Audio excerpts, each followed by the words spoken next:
Il est 6h43, Europe 1 vous répond, Wendy Bouchard. Avec une autre question d'importance à la une, puisque nous parlions du patrimoine des Le Pen. Comment surveiller le patrimoine de nos élus, leur comportement et éviter également les conflits d'intérêts?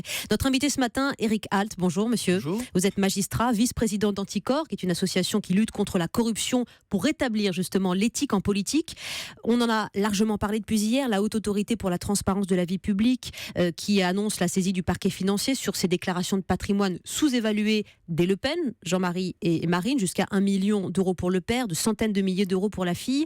J'aurais vous livrer une réaction tout de suite d'un auditeur sur europe1.fr. Il s'appelle Yvan et voilà ce qu'il nous dit. Pourquoi ce sont les Le Pen qui sont dans le collimateur une fois de plus de la justice? N'est-ce pas un acharnement à leur encontre? Alors, les Le Pen ne sont pas les seuls. Il y a une soixantaine de députés qui ont été dans le collimateur de la Haute Autorité de transparence de la vie politique. Il y a Madame Benguigui, qui a été signalée ministre de la francophonie. Voilà, ministre de la francophonie, qui a été condamnée, qui a été dispensée de peine. Enfin, elle a été signalée au parquet. Donc, ce n'est pas les seuls.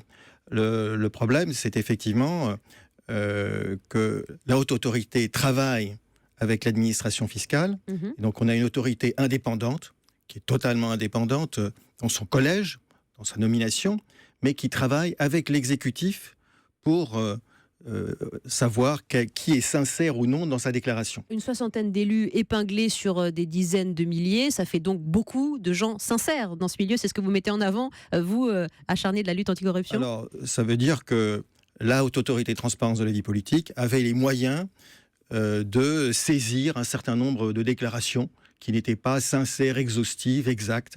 Et donc, elle avait des charges suffisantes qui l'ont amené à signaler au parquet ces faits. Ça provient d'une dénonciation, ces enquêtes aujourd'hui, de la Haute Autorité pour la transparence publique? Non, la Haute Autorité travaille essentiellement avec l'administration fiscale. D'accord. Donc la loi du 11 octobre 2013 prévoit que dans les 2 mois de la nomination, les députés, les parlementaires, les ministres, 9000 personnes font une déclaration à l'Haute Autorité et prévoit également que dans les 2 mois avant la cessation de fonction ou 1 mois au plus tard après la cessation de fonction, ces mêmes personnes envoient une autre déclaration à l'autorité. L'idée, c'est de vérifier la variation de patrimoine. L'idée, c'est de faire en sorte que les parlementaires ne s'enrichissent pas à la faveur de leur mandat. C'est ça, donc on vérifie à l'entrée et on vérifie à la sortie. Ça veut dire que les élus qui entreront en fonction demain seront extrêmement contrôlés et bien davantage que ne le sont les élus actuellement? Ils devront faire, non, ils font déjà actuellement, ils entrent dans sous le coup de la loi et donc ils doivent faire une déclaration actuellement. Ils sont mieux contrôlés qu'ils ne l'étaient avant la loi du 11 octobre 2013.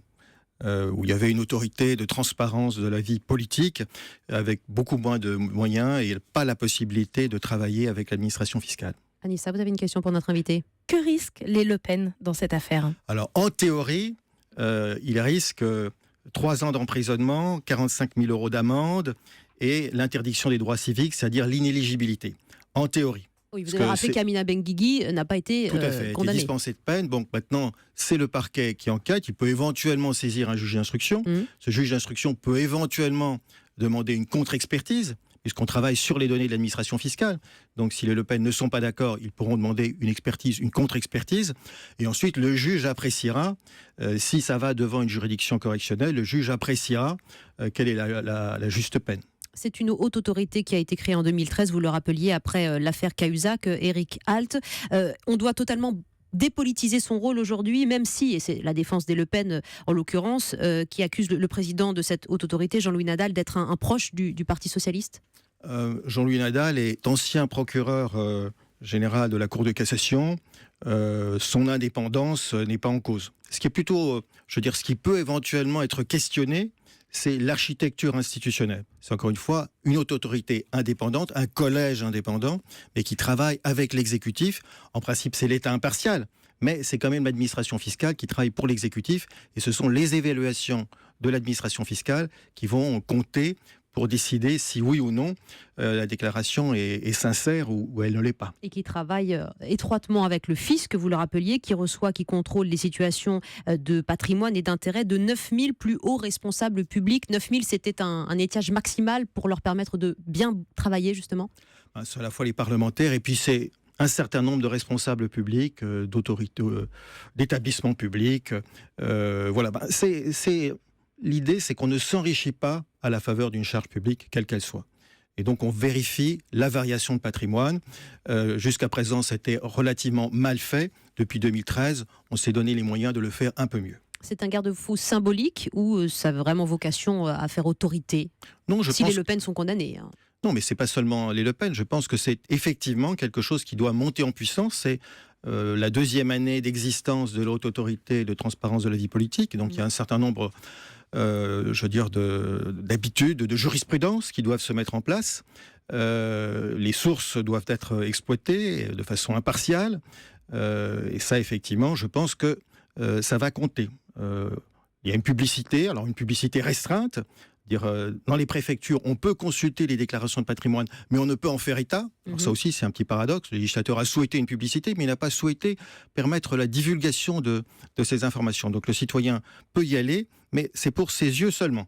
Et s'il en parle à la radio, par exemple, eh bien, il est lui-même condamné, susceptible d'une condamnation pénale. Une 60aine de parlementaires aujourd'hui surveillés, 13 dossiers transmis à la justice par la Haute Autorité. On citait l'ex-ministre de la Francophonie, il y a aussi les députés républicains Bernard Brochant, Patrick Balkany ou encore le sénateur Serge Dassault. Que faut-il de plus demain, Éric Alt, vous qui travaillez pour rétablir l'éthique en politique, pour éviter tout enrichissement personnel, toute situation de conflit d'intérêts? Est-ce qu'aujourd'hui, on peut considérer qu'on a les contrôles suffisants en l'état?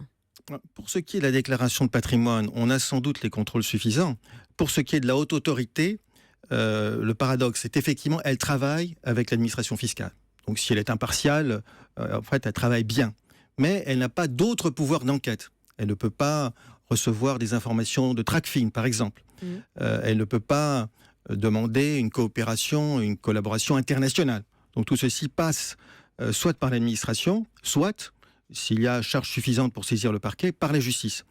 Donc là, il y a peut-être des éléments qui pourraient être améliorés. Plus de pouvoir d'enquête, et vous mettez aussi vos services en collaboration ou en soutien à cette haute autorité avec Anticor? Alors, la justice n'est... Alors, effectivement, les associations, à condition d'être agréées, peuvent saisir la Haute Autorité. Alors là aussi, les choses se mettent en place. Anticor n'est pas encore agréé. Nous avons déposé notre dossier, mais Anticor n'est pas encore agréé. Donc tout ceci se met en place au fur et à mesure. Opération main propre, en marche en tout cas, en France en 2015. En tout cas, les choses vont mieux que par le passé dans ce domaine. Éric Alt, merci beaucoup. Vous qui êtes magistrat, vice-président d'Anticor, plus de transparence dans le patrimoine de nos élus, c'était Europe 1. Vous répond sur notre antenne. Merci à vous.